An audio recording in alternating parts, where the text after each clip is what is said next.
In 1980, 1981, 1982, there was a serious recession in the United States. Major unemployment went up to 10%. A political attack against the union movement and so on then followed. But the ruling ideas had to change. And now the idea is spread around and says, well, it was simply a change of ideas that mattered. Philosophers came along and said, oh, it was a change of ideas. And the great thing about this is that was wonderful from the standpoint of the ruling class, because the ruling class could say, we had nothing to do with it. It was just a change of ideas. And it had nothing to do with the changing experience that came out of engineered unemployment and capital strike. No, that experience was not our doing. So in effect, the ruling class claimed that somehow or other it had nothing to do with what happened with neoliberalism.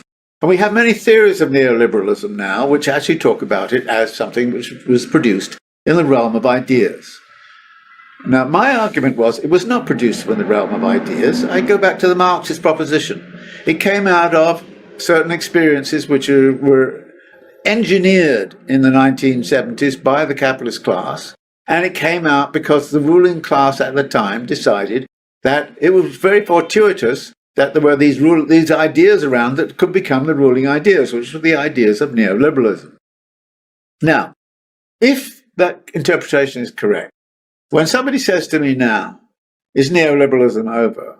My answer would be, well, actually, the ruling ideas never worked that well. The person who tried to implement the ruling ideas in their purity was Margaret Thatcher. And she was entering into major crisis situation in British politics because of that. The only reason she got re-elected was because she went to war in the Falkland Islands against Argentina, and therefore everybody in Britain could start to be jingoistic and say, well, rule Britannia, and all of that. So she got behind all of that. But the ruling ideas were not working. They did not work in Chile, where they were first employed. In 1975 under Pinochet, they didn't work. So actually, the ideas themselves were an ideological scam, if you like, placed upon what was really happening beneath. And what was really happening underneath was the gradual development of recapturing value from workers and from the working class by capital. And that capital could use the ruling ideas and the policies attached to the ruling ideas as a means to try to reestablish its wealth and its power.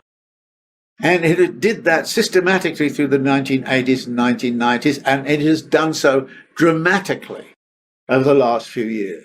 So when somebody says to me neoliberalism is over, my answer to them is, well, does that mean the concentration and the centralization of wealth and power within the ruling class has diminished in any way?